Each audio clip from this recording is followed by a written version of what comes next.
আমরা প্রায়ই অনেককে ধরে ফেলি। বাংলাদেশের গণমাধ্যম সাম্প্রতিক সময় একাত্তর টেলিভিশন তারা সিরিজ রিপোর্ট করছে যে আসলে জুলাইয়ের নাম ভাঙিয়ে যে ধরনের ধান্দাবাজি হয়েছে বিভিন্ন সময়ে, যারা আহত, যারা সত্যিকার অর্থেই বিপদগ্রস্ত, তাদের হিসাবটা আমি ডান পাশে রাখলাম। কিন্তু জুলাইকে কেন্দ্র করে ধান্দাবাজেরও সংখ্যাটা খুব একটা কম না, ব্যবসা হয়েছে, অনেকে বলে এটাকে জুলাই ব্যবসা। সাকিব আল হাসানের নাম ভাঙিয়েও ব্যবসা ঠিক বলা ঠিক হবে না, কিন্তু রেলেভেন্ট থাকার যে চেষ্টা, সেই চেষ্টাকে আসলে আপনি কি বলতে পারেন, কি বলতে পারেন, কি বলতে চান, সেটা কমেন্ট বক্সে জানিয়ে দিন। যেই ডিসকাশনটা করতে চাই, অনেকের প্রচন্ড খারাপ লাগবে, তবে এই আলোচনাটা আমার কাছে মনে হয় ক্রিকেটের সাথে কাজ করা যে কোনো বিবেকবান মানুষের করা উচিত, এবং করার এটা খুবই অ্যাপ্রোপ্রিয়েট টাইম। বাংলাদেশের এক সময়ে প্রধানমন্ত্রী ছিলেন শেখ হাসিনা। শেখ হাসিনা একসময় প্রধানমন্ত্রী ছিলেন। বাংলাদেশের একসময় রাষ্ট্রপতি ছিলেন অ্যাডভোকেট আব্দুল হামিদ। স্পিকারও ছিলেন শিরিন শারমিন চৌধুরী, রাইট?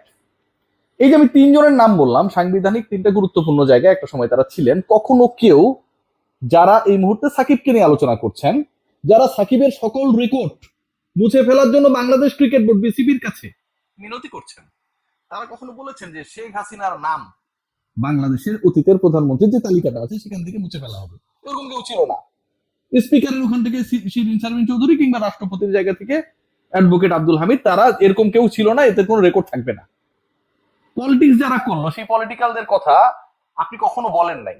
সাকিব যাকে ক্যাপ্টেন বলছে, সেই ক্যাপ্টেন সম্পর্কে আপনাদের এরকম কোনো বক্তব্য কখনো নেই। কিন্তু সাকিব আল হাসানের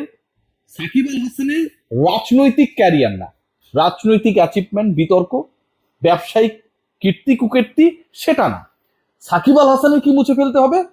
সাকিব আল হাসানের সকল ক্রিকেটীয় রেকর্ড মুছে ফেলতে হবে, এবং সে কারণে সেই ক্রিকেটীয় রেকর্ড মুছে ফেলার জন্য মিস্টার শফিকুল ভাই বাংলাদেশ ক্রিকেট বোর্ডের কাছে উদাত্ত আহ্বান জানাচ্ছেন। মানে কি ফানি, চিন্তা করেন।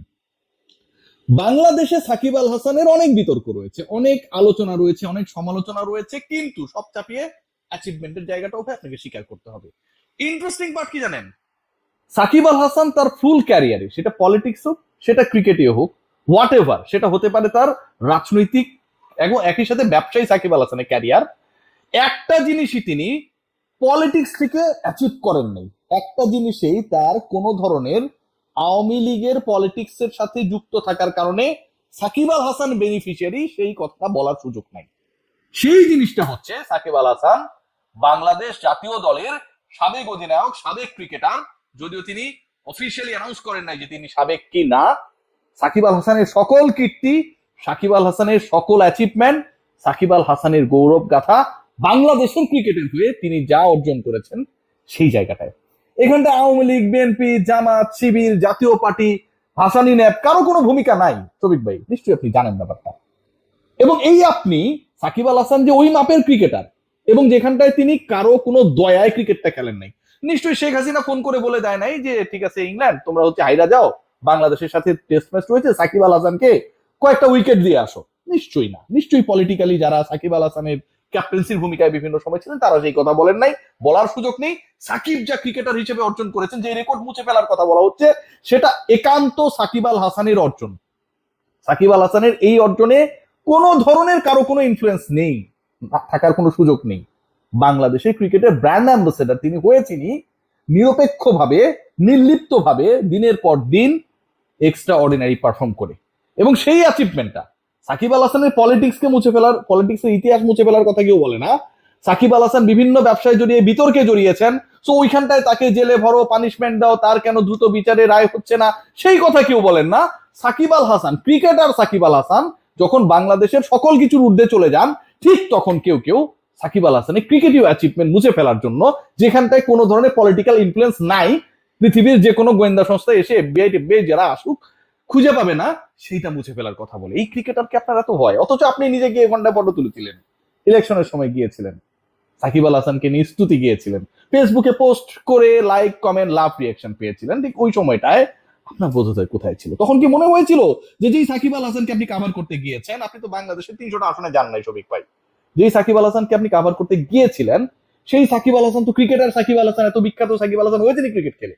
তখন কি আপনার মাথায় এটা ছিল না, যেহেতু ক্রিকেটে অর্জন বুঝে ফেলতে বলছেন, মানে এটার মধ্যে কোনো একটা ইনফ্লুয়েন্স রয়েছে পলিটিক্যাল, শেখ হাসিনা, আওয়ামী লীগের, তখন আপনার মনে হয় না যে এই কিসের বড় ক্রিকেটার, ও তো সব আওয়ামী লীগ করে দেখে এত বড় ক্রিকেটার হয়ে গেছে, তখন এটা আপনার মাথায় ঢুকে নাই, আসে নাই।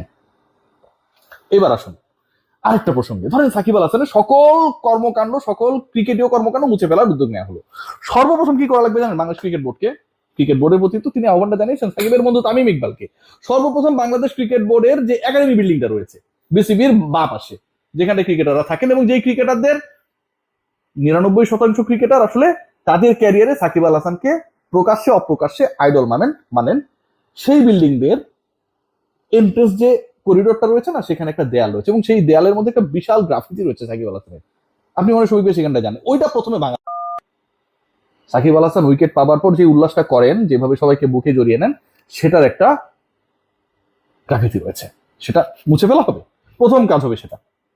সাকিব আল হাসানের কীর্তি যেহেতু মুছে ফেলার একটা উদ্যোগ গ্রহণ করেছে বাংলাদেশের একজন সিনিয়র নাগরিক, বিশিষ্ট সাংবাদিক, তাহলে কি করতে হবে? তাহলে করতে হবে যেটা, যে 2019 সালে বাংলাদেশের চ্যাম্পিয়ন্স ট্রফি সেমিফাইনালে চলে গেল না, সাকিব আল হাসান মাহমুদুল্লাহ রিয়াদের সেই মহাকাব্যিক পার্টনারশিপ, নিউজিল্যান্ডের বিপক্ষে বাংলাদেশ অষ্টম জয়, বাংলাদেশ সেমিফাইনালে খেলে ফেললো এবং শেষ পর্যন্ত বাংলাদেশ সেখান থেকে পরাজিত হয়ে ফাইনালে যাওয়া হলো না। তার মানে ওই সেমিফাইনালে বাংলাদেশ যে খেলেছিল, হয় সেটাকে নতুন করে রিস্টার্ট করাইতে হবে, যে যেহেতু সাকিব আল হাসান খেলেছে, সেঞ্চুরি করেছে, এই কারণে, নর্মাল ম্যাচের গল্প আমি বলতেছি না, অথবা টাইম মেশিনে গিয়ে ওই ম্যাচটায় সাকিব আল হাসানকে সরিয়ে অন্য কাউকে খেলায় দেওয়া লাগবে, যে সাকিব আল হাসানের কীর্তি তো থেকে যাবে। 19 ওয়ার্ল্ড কাপের গল্প নিশ্চয়ই আপনাদের মনে আছে। আমরা ক্রিকেট ফলো করি, পলিটিক্যাল ফালতু জিনিস নিয়ে আসলে খুব বেশি মাথা ঘামানোর সময় বা ইচ্ছা আমাদের কারো নাই। 606 রান 11 উইকেট একটা ওয়ার্ল্ড কাপে এখন পর্যন্ত বলা হয় যে এটা হচ্ছে ক্রিকেট ওয়ার্ল্ড কাপের 50 ওভার ক্রিকেটের এই বৈশ্বিক টুর্নামেন্টের বেস্ট এভার অলরাউন্ড পারফরমেন্স, যেটাকে কেউ বিট করতে পারেনি। তিনি কেন টুর্নামেন্টের সেরা ক্রিকেটার হন নাই, সেটার একটা রিজন হিসেবে ধরা হয় যে তিনি বাংলাদেশের অ্যাম্বাসেডর ছিলেন। সাকিবের ওই কীর্তিটাকে যদি মুছে ফেলা হয়, বাংলাদেশের প্রত্যেকটা উইন, প্রত্যেকটা ম্যাচ নতুন করে খেলাইতে হবে। কেমনে করবেন সেটা? আরেকজন বোদ্ধা কয়েকদিন আগে স্ট্যাটাস দিয়েছেন এই ঘটনার পরে। ইন্টারেস্টিং স্ট্যাটাসটা কি, সেখানটায় তিনি বলেছেন, আমি এই আলোচনাটা যাই, যে আসছি একটা সেকেন্ড, দেখে পড়া ভালো পরবর্তীতে। আচ্ছা, লিখেছে দেশের গ্রেট প্লেয়ার হিসেবে তার প্রতি সিম্প্যাথি ছিল আমার প্রিয় আসিফ ভাই। আসসালামু আলাইকুম। আসলে তো দোষর ফ্যাসিস্ট, মানলাম, সেই দোষর ফ্যাসিস্ট, আপনার কথা আমি মাইনা নিছি, আপনার কথা 100% মাইনা নিছি। তারপর কি বলছে? বিলম্বিত বোধোদয়ের জন্য আমি লজ্জিত, দুঃখিত, ক্ষমা প্রার্থী। একটা মানুষ আপনি বলছেন হয়েছে কোন সময়, যিনি দোষর বলছে সাকিব আল হাসানকে, তার মানে এর কর্মকাণ্ডটা কোনো একটা টাইম লাইনে হয়েছিল। টাইম লাইনটা হচ্ছে 2024-এর জুলাই আগস্ট মাসে, রাইট?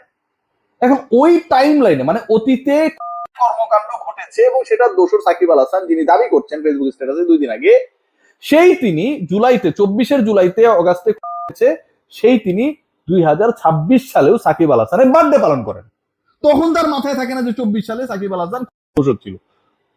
ওই জন্মদিন পালনের সময় ইংল্যান্ডে উড়ে গিয়ে কেক খাওয়ানোর সময় আমার প্রিয় আসিফ ভাই, তখন এটা মনে থাকে না। বোধোদয়টা হচ্ছে 2 দিন আগে।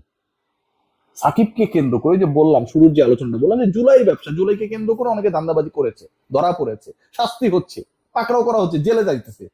সাকিবকে কেন্দ্র করেও যে ভাই অভিনব একটা, এটা কি বলবো, ব্যবসা বলবো না ধান্দাবাজি বলবো, যা চলতেছে, এইটারে আমার কাছে মনে হয় যে সবকিছুর ঊর্ধ্বে এটা চলে গেছে। একজন ক্রিকেটার যে জীবনে একটা কাজই করছে যেখানটা কোনো পলিটিক্যাল ইনফ্লুয়েন্স ছিল না, সুযোগই ছিল না, সেটা হচ্ছে ক্রিকেটিভ অ্যাচিভমেন্ট। পলিটিক্যাল সাকিব আল হাসান বা পলিটিক্যাল অন্য পার্সনদের পলিটিক্যাল ক্যারিয়ারকে মুছে ফেলার কথা কোয়া হয় না, কিন্তু তার ক্রিকেটীয় অর্জনকে মুছে ফেলার জন্য যখন এই ধরনের কথাবার্তা আলোচনা আসে, ওনারা আসলে যারা আনেন তারা ওই আলোচনাটাই থাকতে চান, ডিসকাশনটাই থাকতে চান।